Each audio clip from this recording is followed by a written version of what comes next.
आज तेजी से बढ़ता हुआ प्रदूषण और प्रदूषण की वजह से विलुप्त होती नदियां भविष्य में एक बड़े खतरे का संकेत दे रही हैं। आज हम बात करने वाले हैं रोहिणी नदी की, जो नेपाल के लुम्बिनी से शुरू होकर गोरखपुर में आकर के राप्ती नदी में मिल जाती है। बताते चलें कि अगर इस नदी के इतिहास के विषय में हम बात करें तो इस नदी की एक ओर बुद्ध से जुड़े अनुयायी रहते थे और इसी नदी के माध्यम से वो जल भी ग्रहण करते थे और खेतों की सिंचाई भी करते थे।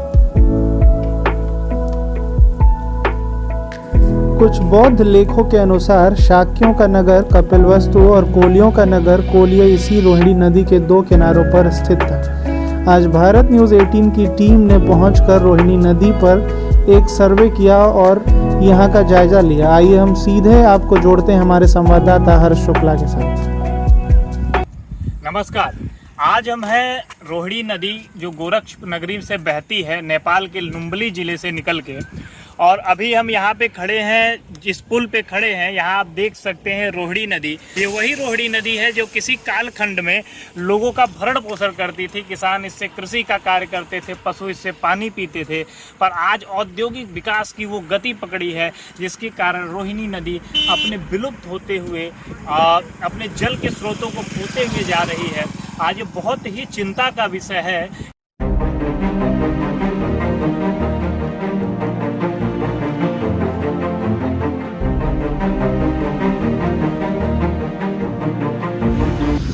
की यदि हम बात करें तो ये लुम्बिनी जिले से निकल के दक्षिणी उत्तर प्रदेश के इलाकों को सींचती हुई गोरक्ष नगरी में प्रवेश करती है। गोरक्ष नगरी में जाके राप्ती नदी में मिल जाती है। पहले की यदि हम बात करें तो इसका जल इतना मीठा हुआ करता था कि इसके जल को पशु पक्षी अपनी प्यास बुझाते थे तथा इसी के जल से सिंचाई होती थी। पर औद्योगिकता की मार के कारण रोहिणी नदी अपने विलुप्त होते हुए जा रही है तथा आज इसके जल को पशु के पीने योग्य भी नहीं रह गई है।